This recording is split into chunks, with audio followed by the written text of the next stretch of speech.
Okay, so here's a bit of an oddity. Cruis'n Exotica for Game Boy Color. Yes, a game that was a sequel to a game that was a sequel to a game that was once hyped as powered by Nintendo Ultra 64. got a port onto the second generation Game Boy iteration in the year 2000, and well, it went about as well as you'd expect it to. That is to say, not at all. And I was surprised that Midway had the temerity to have a Cruis'n ported over to the GBC. The port was handled by Crawfish Interactive, who usually do good work with these Game Boy Color ports. Cruis'n Exotica, sadly, is not one of those ports, and to be fair, they tried. They really did. But Cruis'n is one of those things that simply doesn't work on a Game Boy Color. Now, again, to be fair, it's better than what they did on the next-gen Game Boy Advance, and yeah, we'll get to that one soon enough, don't you worry. A brief rundown of the game. The third game in the Cruis'n series that is still a thing with the recent Cruis'n Blast game.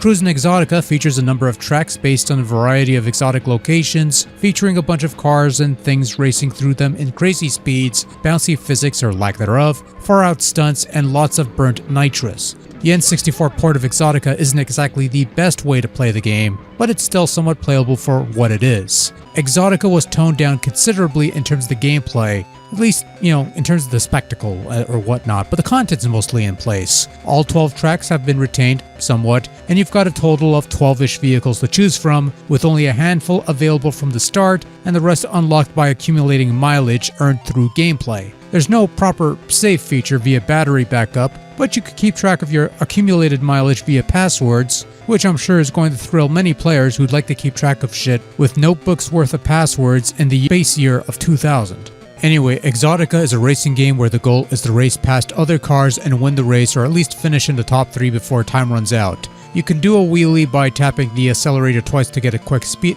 burst, and possibly do a couple stunts along the way, but that's about it really. The tracks themselves only barely have a fleeting resemblance to their source material, and it's basically a bunch of peaks, valleys, and stiff turns every so often that makes you wish you could do a proper drift, but we're not at that point yet where we could do that sort of thing here. There's 3 modes of play in Exotica. The main Exotica mode where you race through the game's various tracks and finish first to advance, and you open up races and stuff. There's a circuit mode where you race for points, and a freestyle mode that lets you race any of the game's 12 tracks. Accumulating mileage as you play the game nets you additional vehicles, but other than the allure of driving a racing forklift, none of it really matters in the long run beyond which car drives faster, because when it comes to the actual racing mechanics, I don't want to say it's bad, because it really isn't. It's workable, it's playable, but it's not quite up to snuff. Now, I had accused the N64 version of having very loose controls, making it easy to careen out of control. Exotica on Game Boy Color has the opposite problem. The controls are perhaps a bit too stiff, and sometimes feel a bit unresponsive, which isn't much of a big deal for driving down straight roads and making mild turns and going over peaks and valleys and stuff, but when it comes to the sharper turns, that's when it becomes a bit of a hassle. That's about it though, and for the most part, Exotica remains playable enough that you could win a couple races, maybe all of them. As a racing game, it's not quite up to the level of the top-tier Pocket games or V-Rally, which are really the top-tier racers on the Color. As a port of a Cruis'n game though, this is a much slower, less extravagant, and quite frankly, a much more boring experience.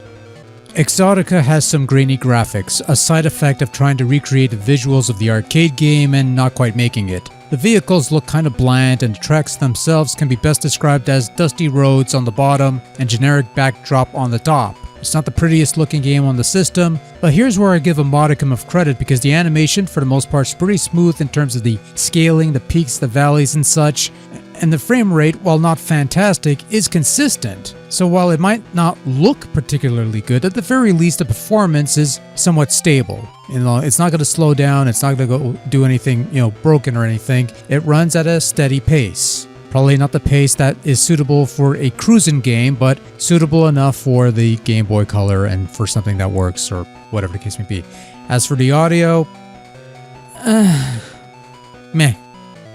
A weakness with some of these Crawfish developed ports on the GBC is that the audio isn't usually up to snuff, and Exotica is no exception. The music's a bunch of jumbled noise, and the sound effects are just total trash. Not much else to say in this regard, so let's close up shop. Well, the important thing is that they tried. And they kind of failed. Cruis'n Exotica on Game Boy Color is kind of playable, but it's not going to be a fun time. It runs well enough, but it's also slow as sloth. It's probably better served as something of a tech demo due to the graphical style running consistently, but that's about all I could muster. It's a hard game to come across these days, and honestly, it's not even worth the hassle.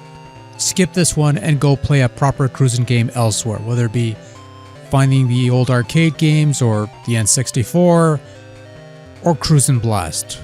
I hear that one's pretty good.